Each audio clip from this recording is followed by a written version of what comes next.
So we've just finished recording episode 6 of FLINT Talks, which is the first one of the year and was a little bit of a different discussion today where we tried to bring technology down to the everyday level and some of the new tech and existing tech that we've seen and how to incorporate that into your life for 2024. Given that it's the start of the year, we hope that you'll be able to take one or two of those things and make your life a little bit better. Before I go in and before we go into the conversation, I'd just like to take another moment to thank our sponsors, TUANZ, for letting us do this podcast. And if you want to hear more, if you want to talk to us three, we're going to be at our next event, March 13th. It's a conversation from Jonathan Recker, the place where everyone gets a bargain, the warehouse. I think they still use their tagline.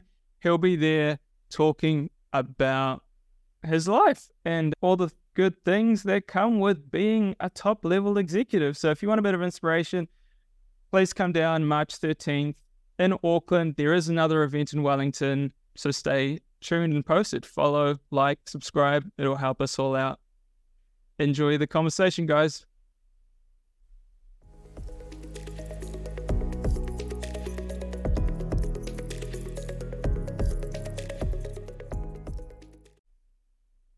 Welcome to 2024, friends. This is episode 6 of FLINT Talks. I've got Caitlin and Derek here with me. They've come back from their summer vacations, and I've come back from a trip from Bali, which you'll hear about in a lot more detail towards the later stages of this podcast. We thought that given that it's the start of 2024, what we're going to do to kick the year off is start to look at how technology can impact your life for 2024.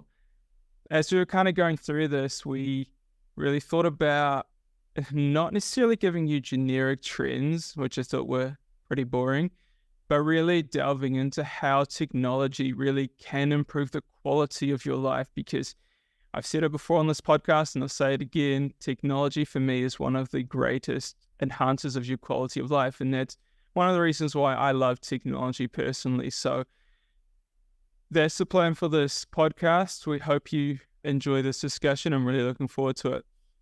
Without further ado, I really want to kick into this concept of health technology, because I feel like health is wealth. If you have health, what is there really to worry about? I mean, that's my new perspective, having been in Bali for a couple months now.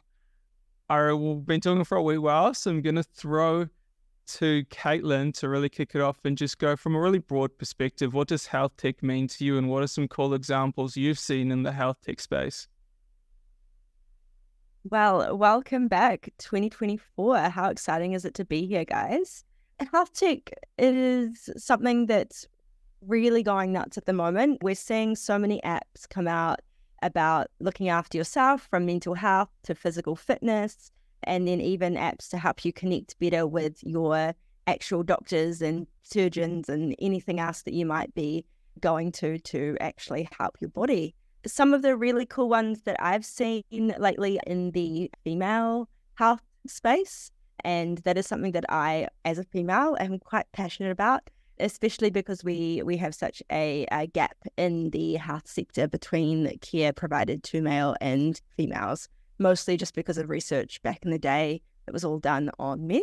So it's really cool to see some really great female-founded health tech companies coming out.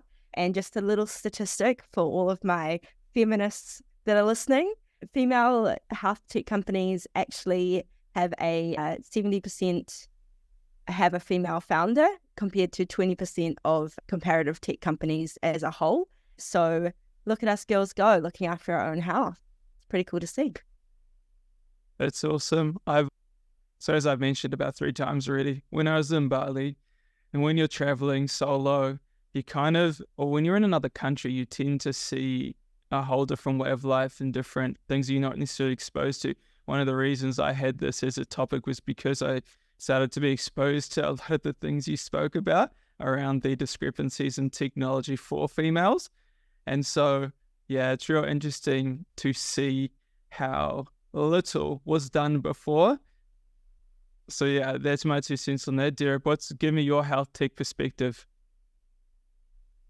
100%. Like, we're already in February of 2024, and there's a crazy amount of momentum that has come from years of research and development.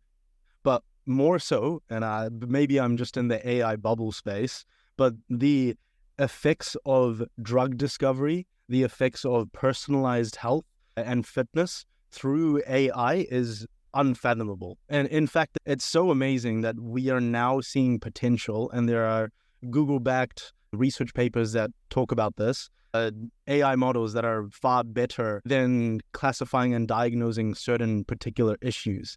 And so with that, I can see in a matter of 5 to 10 years, really personalized, really efficient use of medicals that will help with a lot of problems that we face. And I think it's only going to be synergetic. Like, all the previous research combined along with AI, we're going to see a lot of changes in 2024. That's definitely in the health space for sure. In terms of improving the quality of life for our listeners, is there anything you can think of in terms of AI tools or apps that they could be using? I've got a tool it's not necessarily technology or AI, but it's a tool called DMinder, which is insanely good. Whenever I was overseas and I had a bit of a despair of a moment, or when I was procrastinating or feeling frustrated, I literally chucked on my DMinder app, looked at the kind of time that it was the best time to get vitamin D, reminded myself that humans are just complicated plants, went up to the rooftop and sunbathed, and in a couple hours, my problems were solved. It's really that simple. Like, we're just complicated plants is kind of the frame I use. But yeah, is there anything you can think of there, Derek? 100%. And I'm sure most people nowadays have like a smartwatch or Fitbit tracker. So you're already collecting data on some key metrics on health. And what you'll start to see is, maybe if you want to take the proactive approach, you can access that data through your app, really understand the trends in that, and hope that the AI models that would soon to come for those apps will then analyze it and give you those alerts and reminders, which would improve, is what I see. But in terms of that, I think just first, you can only improve what you measure. So as a start, get some sort of fitness tracker, and just know that these companies are going to have some AI come through that will help you do all that anyway. So that's a start. Well, what about you, Caitlin? Yeah, I think that I've been playing around with, or a few that I've been playing around with, are in terms of actually getting fit. My partner's family are all long distance runners and are doing a half/marathon in a few months' time, and there's a 6-kilometer option. So I've signed up for it in the hopes that in 3 months' time I'll be able to potentially run the whole thing. So I've been looking at all those 0 to 5K, couch to 5K programs, but there's been a couple of really cool fitness-based apps that you can put in how much you run now, how much other fitness you do, kind of like do a run, and it will analyze your step speed versus your stride length, and then all your heart rate and all that stuff. And it actually gives you a plan of how long you should run compared to walk, to run compared to walk. So I've been really keen on all those fitness type apps, which again, track your data, analyze it, and then spit out based on an algorithm of all of the people that they've used running with before to say, yeah, this is what worked for other people, this should work for your body type, and yada yada as well. So that's what I've kind of been looking at in terms of a more practical sense. So yeah, that's been good for me so far. Still not running even a kilometer without stopping, but I'll get there. Now you'll get there. You'll have to add us on Strava so we can hold you to account on that one. Absolutely. It's when you talk about running, one of the main things I run for, do exercise for, is just a release of mental health. One of the things I did want to talk about, which was a request from actually a listener from the last one I hosted. We kind of brushed over mental health a little bit, and so I wanted to go into a little bit more detail around technology and mental health. The question is broad, and I will go to Derek. Actually, he looks like he's nodding. In terms of mental health and technology, what apps or what are the things you think technology has improved in the mental health space? To give you a couple of seconds to think, for me, I've talked about running, but there's also another one, which is more when I think about where I want to be and what I want to do in terms of my lifestyle around location independence and some of the dependencies and problems that I thought I had, but really I didn't when telehealth was there.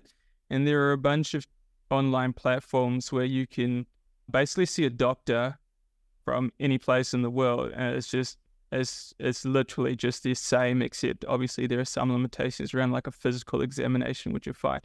So it's just some of the cool things that I've seen. Now I want to hear your perspective on it.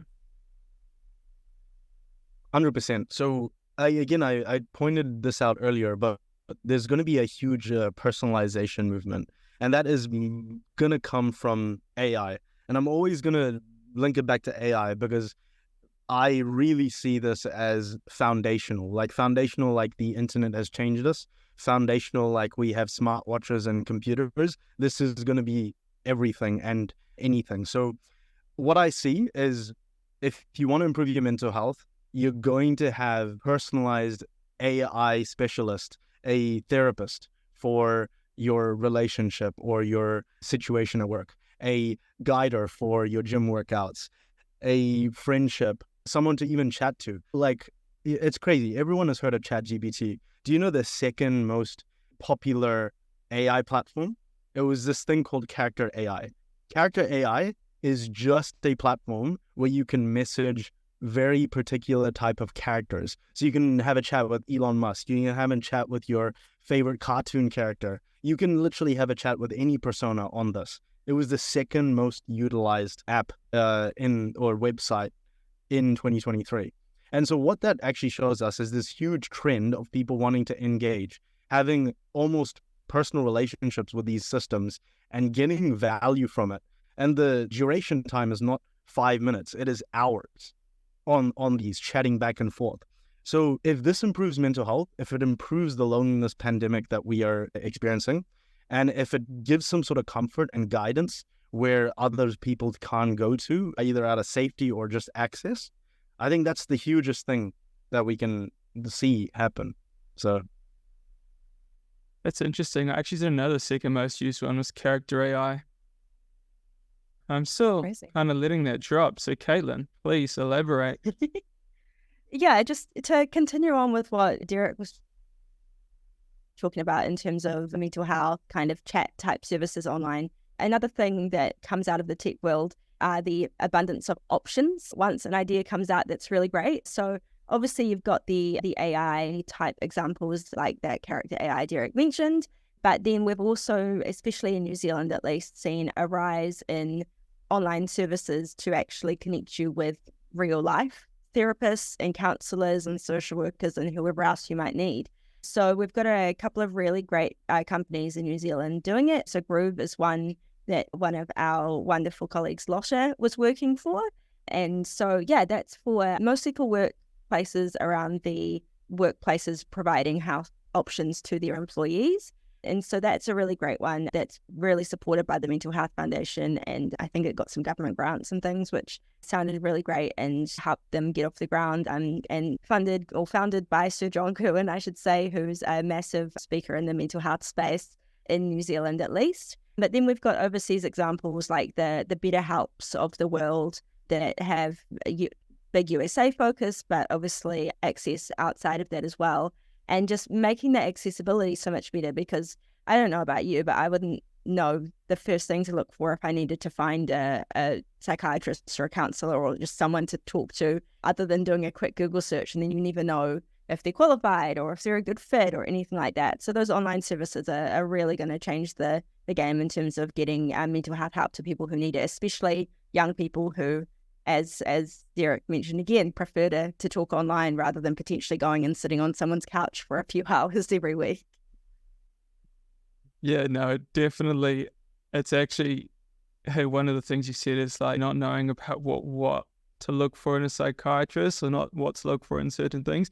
One of the things that I do now, whenever I don't know anything, is literally just go on ChatGPT and ask what to look for in X. And it actually gives you just a good brainstorm, good starter of things. I don't know why this example is coming out, but when I was overseas, I ran out of shampoo. I usually get my regular shampoo, right? But when you're overseas, you don't know anything about brands and it's in another language. And so I was literally like, okay, I need a shampoo. I need a 2-in-1 conditioner because I want to carry 2 bottles. I don't know anything Such about. a boy. I know. 2-in-1 is bad. No, when I'm in New Zealand, I have 2. Thank you very much. And so I was literally trying to read the bottle, and I was like, ChatGPT, please help me what to look for in a shampoo. And it gave me good starters, and I successfully bought a 2-in-1 conditioner. Now, yeah, it's a strange example, but hey.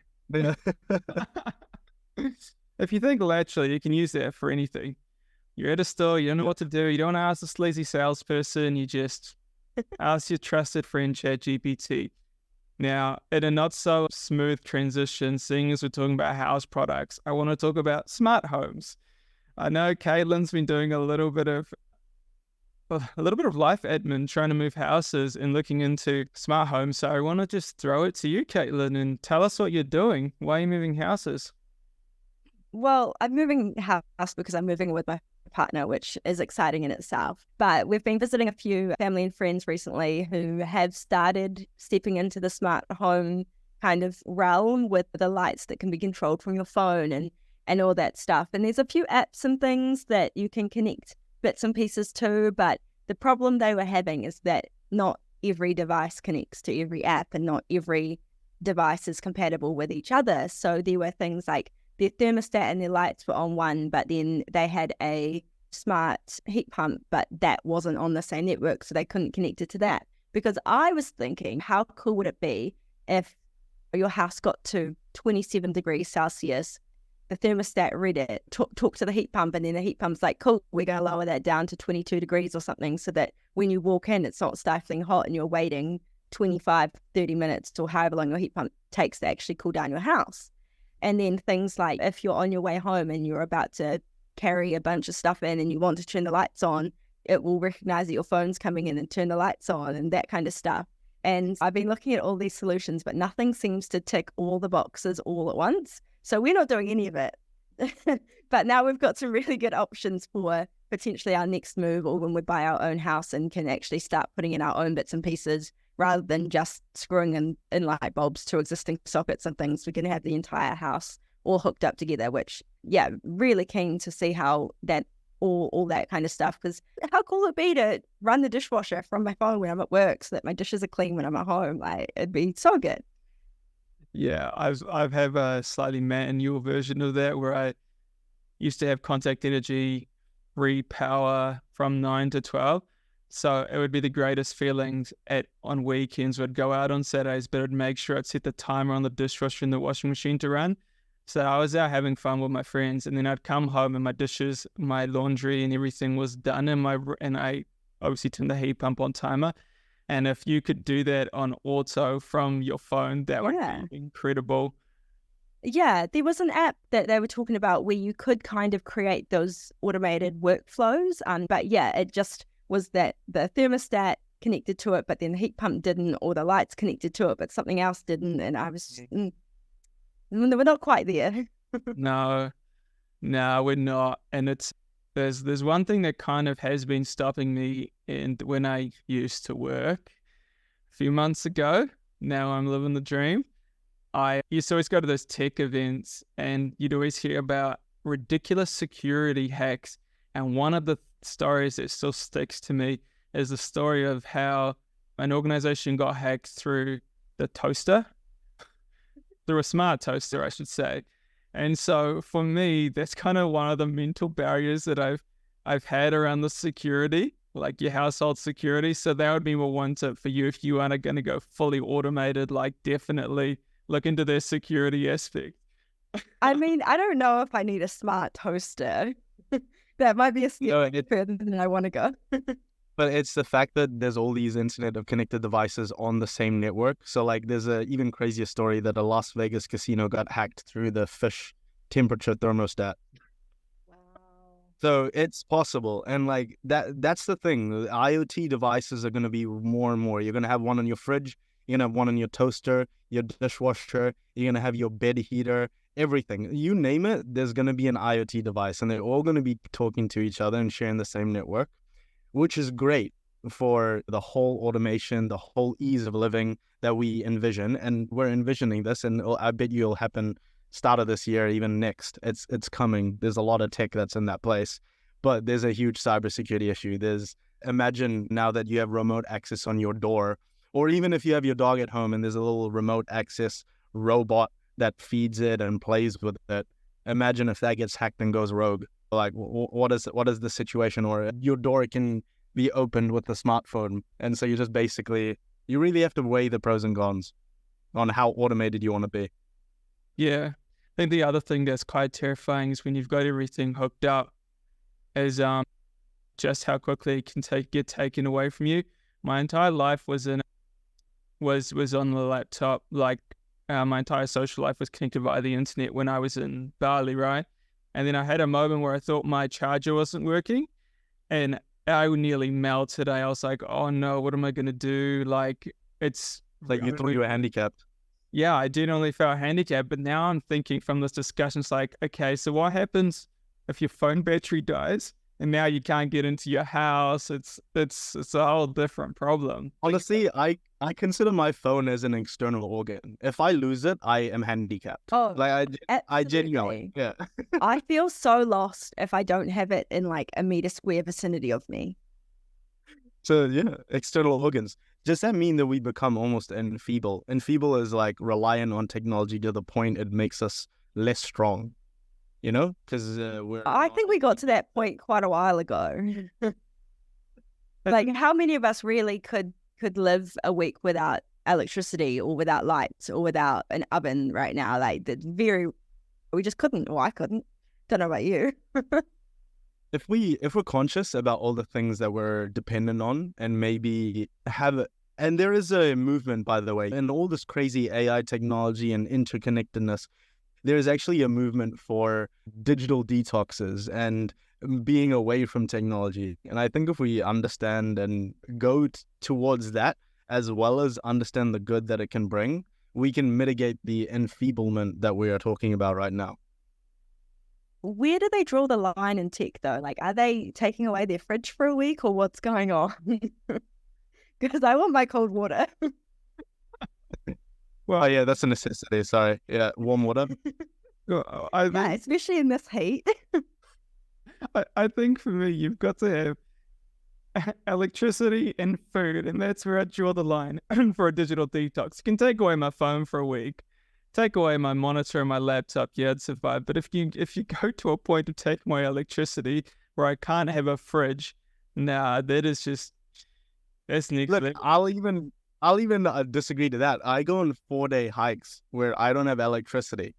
You know, I have maybe my phone and a power bank for the 3-4 days, but no electricity. There's no hot water and there's no nice flushable toilets. It's a nature experience, and I think it's great. Derek's he's getting rid of the plumbing too. Like, he's going hundreds of years back. That's my digital detox. I love tech, but I need a hike every 2-3 months to get away from it for sure. Yeah. I love a hike, but I don't love not flushable toilet. Yeah. There's subjective lines then. We draw our own line. Yeah. Yeah, I vote. I need a flushable toilet. Like, there's only so many times I can dig a hole before it gets pretty old. It's interesting. It's an interesting point though. You made a comment there, Derek, maybe a throwaway comment about, or was it Caitlin? I can't remember now. About, do you feel less with technology? Because I personally feel stronger when I can tame technology. And one of the examples I've got, let me add some context to this. So there's this idea of democratization of AI, and that's real high level, and it quite often can't be translated into personal use cases. But over the next couple minutes, I hope to be able to do that. And one of the leaders in this, I think, we've already talked about them, and I'm like a complete fangirl of OpenAI. one of the more recent things they've done in the past couple months, maybe end of last year, is allowed the everyday citizen like me who is not technical to create custom GPTs. And so what a custom GPT essentially is, it's a very specialized AI model built on ChatGPT's platform. And I found some amazing use cases on the day-to-day. One of the things I've been doing when I was overseas is I built myself this AI model that was trained to be a Bali local. So I went to Bali not knowing anybody, I could say not speaking the language, but English was good enough. You could get by on English in certain cities. And this GPT was insanely good at telling me all the local traditions, all the local customs, everything I needed to know, like when is it appropriate to barter and when is it not? FYI, it's not appropriate to barter at a pharmacy. I found that out because I asked my Bali GPT.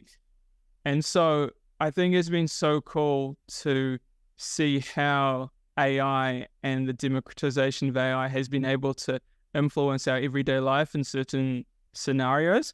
I wanted to throw to you, Derek, because I know you getting in the custom GPT space. What are some of the things you've been using them for, and how has that impacted the quality of your life?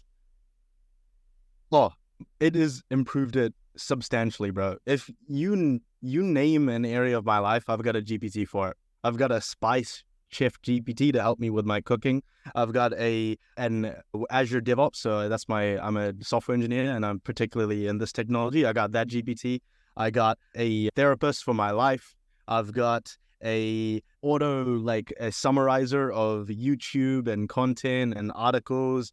Those are the things at the top of my head. I've got a health navigator, so I've hooked up some health metrics, as we were talking about earlier, to this GPT.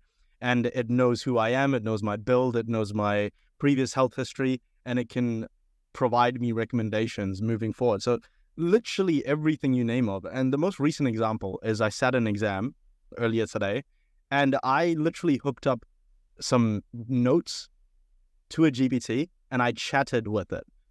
So imagine reading 100 pages of documentation, or you upload it to ChatGPT with the custom knowledge that it has, and you have a chat with it. So anything that you need to clarify, you have a chat.